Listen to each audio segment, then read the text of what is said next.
नमस्कार, आप देख रहे हैं अमृत वर्षा न्यूज। आपका स्वागत है। मोकामा के चुनावी महाभारत में समीकरण दिन प्रतिदिन बदलते जा रहे हैं। मोकामा में घात प्रतिघात के साथ साथ भीतरघात की गुंजाइश भी बढ़ती जा रही है।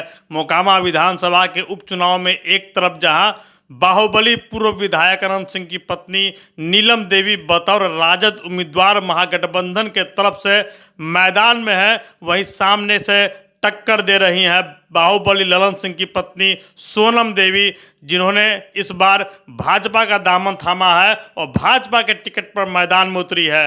मोकामा विधानसभा उपचुनाव में दोनों पक्ष अपना पूरा जोरों दम लगा रहे हैं, लेकिन घात प्रतिघात और भीतरघात की कहानी के बीच मोकामा के इस उपचुनाव का परिणाम निर्भर करेगा।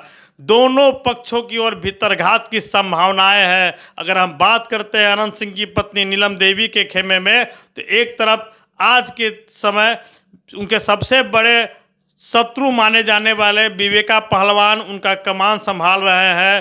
राजद तथा जदयू का पूरा समर्थन है। राजद के राष्ट्रीय अध्यक्ष ललन सिंह, जो 2019 के लोकसभा चुनाव में नीलम देवी को सांसदीय चुनाव में पराजित किए थे, वे मोकामा में जाकर नीलम देवी के पक्ष में वोट मांग चुके हैं। लेकिन जो तस्वीर है राजनीति की कि कहां पे सह और कहां पे मात मिल जाती है, यह कहना मुश्किल है। कहने को तो पूरा महागठबंधन अनंत सिंह के सपोर्ट में है, नीलम देवी के लिए वोट मांग रहा है, प्रचार कर रहा है, अपना दमखम ठोक रहा है, लेकिन कहीं ना कहीं भीतरघात की गुंजाइश भी बरकरार दिख रही है, क्योंकि लगातार लंबे समय से अनंत सिंह 2005 से लेकर अभी तक मोकामा के विधायक रहे हैं।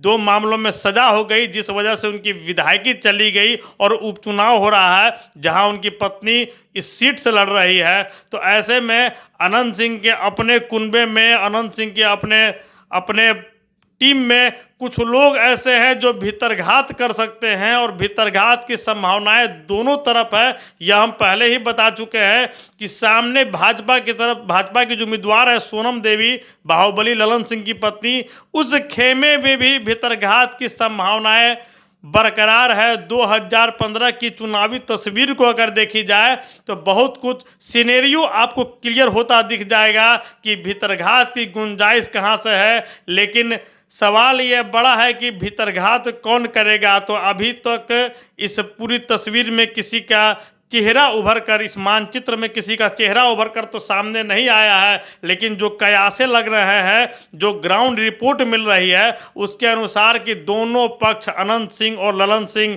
नीलम देवी और सोनम देवी दोनों के साथ भीतरघात की संभावनाएं कायम है। अब किसके साथ ज़्यादा घात प्रतिघात और भीतरघात की स्थिति पैदा होती है, उस पक्ष को चुनाव परिणाम अपने पक्ष में आता हुआ नहीं दिखेगा।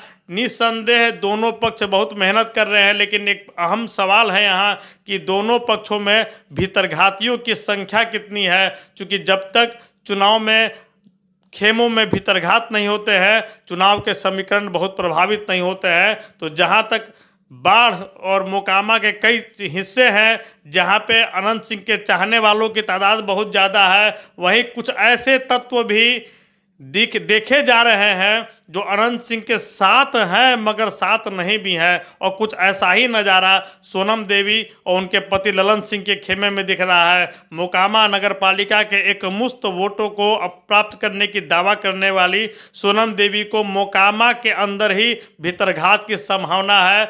कई चेहरे हैं जो साथ टोली बनाकर घूम तो रहे हैं, लेकिन उनके दिलों में मकसद कुछ दूसरा है। कहा जा सकता है कि 2000 के चुनाव में जिस प्रकार सूरजभान सिंह को जबरदस्त एकीकृत मोकामा का समर्थन मिला था, इस चुनाव में प्राप्त करने की पूरी कोशिश की जा रही है ललन सिंह के तरफ से। लेकिन किस हद तक ये कोशिश कामयाब होती है, यह भीतरघातियों के स्वभाव पर निर्भर करता है। वैसे मोकामा विधानसभा उपचुनाव में जबरदस्त चालें चली जा रही हैं। अनंत सिंह और ललन सिंह के रूप में एक तरह से पूरे महागठबंधन और एनडीए के बीच शक्ति परीक्षण है। जो मोकामा के इस चुनावी समरभूमि में जीत हासिल करेगा, बिहार की राजनीति में उसका ही पलड़ा भारी दिखेगा। आप देखते रहिए अमृत वर्षा न्यूज। धन्यवाद।